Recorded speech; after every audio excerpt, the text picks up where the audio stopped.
జగన్ పర్యటన గురించి ఒక్కసారి చూసినట్టయితే ఒక సంవత్సరం నుంచి ఎంతసేపు ఈ రాష్ట్రంలో శాంతి భద్రతలు విఘాతం కలిగింది, శాంతి భద్రతలు లేవు, ఈ రాష్ట్రంలో ఎటువంటి కార్యక్రమాలు జరగట్లేదు అనే అబద్ధాన్ని ప్రచారం చేయడానికి మాత్రమే ఈ ప్రతిపక్షం పనిచేస్తుందని చెప్పేసి మనం చేస్తా ఉన్నా. మీరు ప్రోత్సహిస్తూ ఇటువంటి నేర ప్రవృత్తి రాజకీయాలను మీరు ప్రోత్సహిస్తూ ఈ రాష్ట్రానికి ఉన్న బ్రాండ్ ని డ్యామేజ్ చేయడానికి మీరు ప్రయత్నం చేస్తారని చెప్పేసి కూడా నేను ఈ సందర్భంగా తెలియజేస్తా ఉన్నాను. కానీ ఈ ప్రభుత్వం శాంతి భద్రతలకి అత్యంత ప్రాధాన్యతనిచ్చే ప్రభుత్వం. గతంలో కూడా చంద్రబాబు నాయుడు గారి ప్రభుత్వానికి దౌర్జన్యాల్ని, అశాంతి సృష్టించే సంఘ విద్రోహ శక్తుల్ని పీచమనిచిన ప్రభుత్వం చంద్రబాబు నాయుడు గారి ప్రభుత్వాల గతంలో కూడా అని చెప్పేసి మనం చేస్తున్నాం.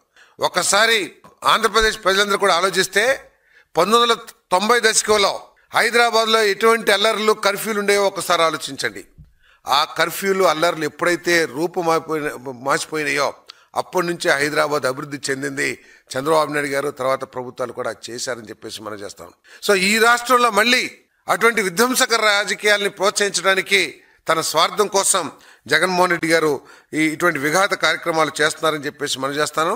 ఎట్టి పరిస్థితుల్లో కూడా ఈ ప్రభుత్వం మీరు చేసే ఈ సంఘ విద్రోహ కార్యక్రమాల్ని చూస్తూ ఊరుకోదు.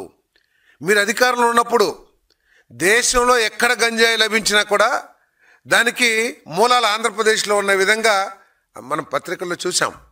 అటువంటి గంజాయిని అనగదొక్కుతూ, గంజాయి సాగులను నాశనం చేస్తూ, గంజాయి ఏదైతే ఉందో సంఘ విద్రోహ శక్తుల్ని తొక్కేస్తూ శాంతి భద్రతల్ని ప్రోత్సహించడానికి, నెలకొల్పడానికి ఈ ప్రభుత్వం ప్రయత్నం చేస్తుందని చెప్పేసి నేను ఈ సందర్భంగా తెలియజేస్తా ఉన్నాను.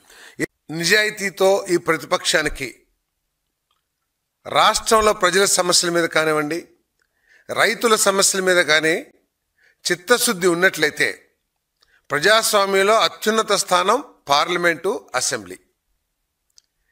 మీరేమో మీ స్వార్థం కోసం రాజ్యాంగ విరుద్ధమైన పదవీకాంక్షతో మీరు అసెంబ్లీకి వచ్చి ప్రజల సమస్యలనేమో ప్రస్తావించరు.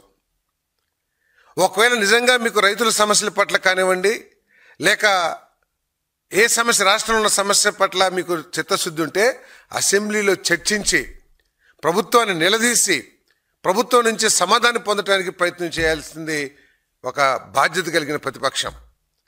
మీరు ఎప్పుడైతే చర్చిస్తారో, ఎప్పుడైతే ప్రశ్నిస్తారో, ఎప్పుడైతే నిలదీస్తారో స్పష్టంగా ప్రజలందరూ చూస్తారు. దాని పట్ల ప్రభుత్వం యొక్క స్పందన ఏమిటి, ప్రభుత్వం ఎటువంటి చర్యలు తీసుకుంటుంది అనే దాని మీద ప్రజలందరూ కూడా న్యాయ నిర్ణేతలు వాళ్ళు ఆలోచిస్తారు. కానీ మీరు అసెంబ్లీకి ఎగ్గొట్టిన దేనికి కారణం? ఈ రాష్ట్రానికి నష్టం జరిగిందనా, రాష్ట్రంలో ఏదైనా వర్గానికి నష్టం జరిగిందనా? కేవలం మీ పదవీకాంక్షతో. మీరు ఇటీవల ఒకసారి అసెంబ్లీకి వచ్చారు, ఉన్న అరగంట కూడా నాకు పదవి ఇవ్వమని చెప్పేసి విలువైన సభా సమయాన్ని చేశారు తప్పితే ఎక్కడైనా ఆ రోజు ఉన్న రైతుల సమస్య కానివ్వండి, విద్యార్థుల సమస్య కానివ్వండి, కనీసం ఒక్కసారైనా స్పందించారని చెప్పేసి నేను ప్రశ్నిస్తూ ఉన్నాను.